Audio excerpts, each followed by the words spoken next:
Journey of life, வாழ்க்கை பயணம் என்ற குழுமத்தினூடாக ஒரு சகோதரி கேள்வி கேட்டிருக்கிறார். பிறந்த பிள்ளையில் இருக்கக்கூடிய தொப்புள் கொடி, அந்த தாயையும் சேயையும் இணைக்கின்ற அந்த தொப்புள் கொடி, சொல்வார்கள் தொப்புள் கொடி வெட்டுவது என்பது ஒரு பிள்ளையுடைய அந்த பிறப்பை வரவேற்பதற்காக வெட்டுகின்ற ஒரு ரிப்பன் அப்படின்னு சொல்வார்கள். அப்படியான அந்த தொப்புள் கொடி உறவாக இருக்கின்ற அந்த தொப்பு கொடியை பொறுத்தவரையில் அதை நாங்கள் சேமித்து பாதுகாத்து வீடுகளிலே வைக்கலாமா என்பதுதான் அந்த கேள்வி. அதற்கு அரபியிலே சொல்லுவார்கள் அல் ஹப்லு அஸ்ஸுர்ரி அப்படின்னு சொல்லுவார்கள். அல் ஹப்லு சுர்ரி, அதாவது தொப்புள் அந்த கயிறு கொடி என்ற அந்த அர்த்தத்திலே அல் ஹப்லு சுர்ரி என்பது பயன்படுத்தப்படுகிறது. இதை பொறுத்தவரையிலே நாங்கள் 2 வகையாக அறிஞர்கள் குறிப்பிடுவதை நாங்கள் பார்க்கின்றோம்.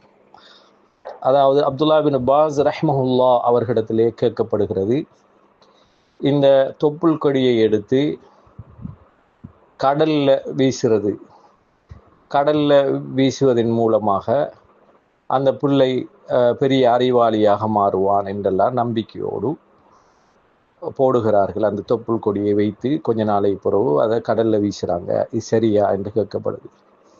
இது தவறான நம்பிக்கை, இது அகைதா ஃபாசிதா, அதாவது தவறான கொள்கை. ஒஹுவமினல் ஹுராஃபாத், இது பாத்திலான கொள்கை. அல்லதி யஜிபு தர்குஹா, அதை விடுவது கட்டாயமாகும் என்று சொல்கிறார்கள். வலா யஜூசு ஃபியலுஹு, இப்படியான விஷயங்களை செய்வது கூடாது. அதாலிக்க குல்லு ஹாதா பாத்திலுல்லா அஸ்ஸாஸலஹு, இதெல்லாம் ஒரு அடிப்படையற்ற அஸ்திவாரமற்ற பாத்திலான விடயங்களாக இருக்கிறது என்று குறிப்பிடுகிறார்.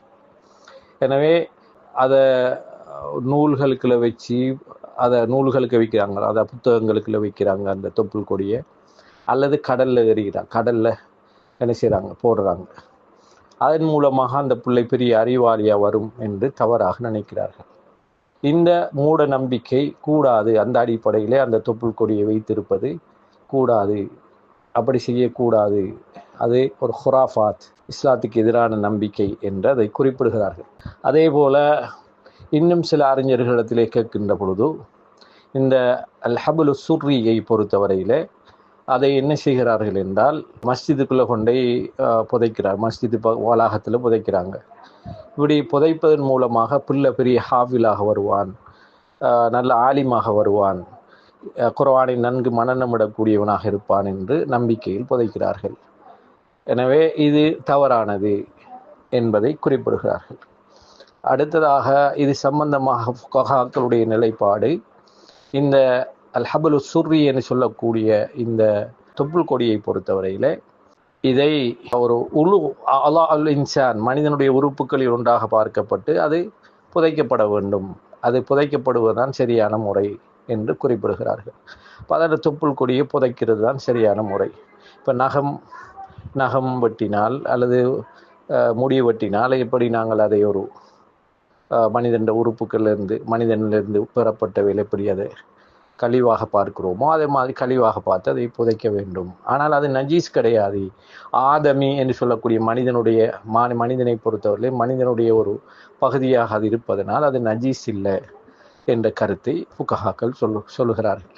எனவே தவறான நம்பிக்கையில் அந்த தொப்புள் கொடியை வீட்டிலே பாதுகாப்பது, அது வேறு இடங்களிலே பாதுகாப்பது மூட நம்பிக்கையை வளர்க்கக்கூடியது. அது கூடாது, அப்படி செய்வது கூடாது என்பதை நாங்கள் இந்த இடத்திலே புரிந்து கொள்ள வேண்டும். 2வது விடயம், அதை வைக்கலாம் மருத்துவ ரீதியாக, மருத்துவ ஆய்வுகளுக்காக, மருத்துவ தேவைகளுக்காக வைக்கலாமா என்று கேட்டால், இந்த தொப்புள் கொடி சம்பந்தமாக நிறைய வீடியோக்கள் வெளியாக இருக்கிறது.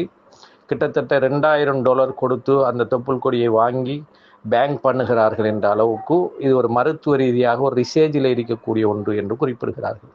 இது எந்த அளவு என்று சொன்னால் அல் ஹலாயா அல் ஜிஸ்இய்யா என்று சொல்லுவார்கள். அதாவது குருத்து அணுக்கள் என்று சொல்லக்கூடிய சிறு அணுக்கள், இந்த குருத்து அணுக்களை வளர்க்கக்கூடிய தன்மை கொண்டதாக அது இருக்கிறது. அப்போ அந்த சித்த மருத்துவத்தில் என்ன செய்வாங்கன்னா, புள்ள வருத்தம் உண்டு அவர்கிட்ட கூட்டிகிட்டு போனால் அவர் சொல்லுவார், அந்த தொப்புள் கொடி கொண்டு வந்துட்டீங்களான்னு கேட்பாங்க. அந்த தொப்புள் கொடியில் ஒரு சின்ன ஒரு பகுதியை எடுத்து அதை அவருடைய மருந்தோடும் தேனோடும் கலந்து அதை கொடுப்பார்கள். கொடுப்பதன் மூலமாக அந்த பிள்ளை ஆரோக்கியம் பெறுகிறது என்றெல்லாம் நிறைய மருத்துவ ரீதியான விஷயங்கள் அதிலே வந்திருக்கிறது. ரிசர்ச் முடிவெடுக்கப்பட்டிருக்கிறதா இல்லையா என்று தெரியாது. ஆனால் மருத்துவ ரீதியாக அது உதவியாக இருக்கும் என்றால் அது சுத்தமானது என்பதனால் பயன்படுத்துவதில் தவறு இல்லை என்றே நாம் சொல்ல முடியும். என்றால் மருத்துவ ரீதியாக அதை பயன்படுத்தலாம் என்றுதான் அறிஞர்கள் குறிப்பிடுகிறார். சுலைமான் அர்-ருஹைலி, அசீஸ் ஃபர்ஹான் இப்படியான அறிஞர்கள் சொல்லுகின்ற பொழுது மருத்துவ ரீதியாக அதை பயன்படுத்தலாம், மருத்துவ ரீதியாக அதை பாதுகாத்து வீடுகளில் வச்சு கொள்ளலாம். அதை ஹீலர் பாஸ்கர் போன்றவர்கள்லாம் என்ன சொல்கிறாங்கன்னா, அதை பொடி பண்ணி பாதுகாத்து வைக்க வேண்டும். அதை பயன்படுத்துகிற முறை எவ்வாறு, அந்த தொப்புள் கொடியை எப்படி நாங்கள் எடுத்து பயன்படுத்தணும் என்று சொல்கிறார்கள். எனவே அதிலே நிறைய மருத்துவ குணம் இருக்கிறதுனால அதை பாதுகாக்கலாம் என்ற கருத்தை அறிஞர்கள் சொல்கிறார்கள். எனவே மருத்துவ ரீதியாக அதை பாதுகாத்து வைத்தால் அது தவறு கிடையாது. மேலே சொன்ன மாதிரி மூட நம்பிக்கை அடிப்படையில் பாதுகாக்கப்படுமாக இருந்தால் அது தவறானது. அப்போ இரண்டுக்கும் வித்தியாசம். மூட நம்பிக்கை, தவறான நம்பிக்கை, அகீதா ஃபாசிதா அல்லது காதல் ஃபாசித், கெட்ட அகீதா கொள்கை எண்ணங்கள் வருமாக இருந்தால், அப்படியான அடிப்படையில் அது செய்யப்படுமாக இருந்தால் அது தவறானது. அப்படி இல்லாமல் மருத்துவ ரீதியாக பயன்பாட்டிலே அது இன்று ரிசர்ச்சில் இருக்கிறது என்று சொல்கிறார்கள். ஆனால் சித்த மருத்துவத்தில் அது பயன்படுத்தப்பட்டிருக்கிறது.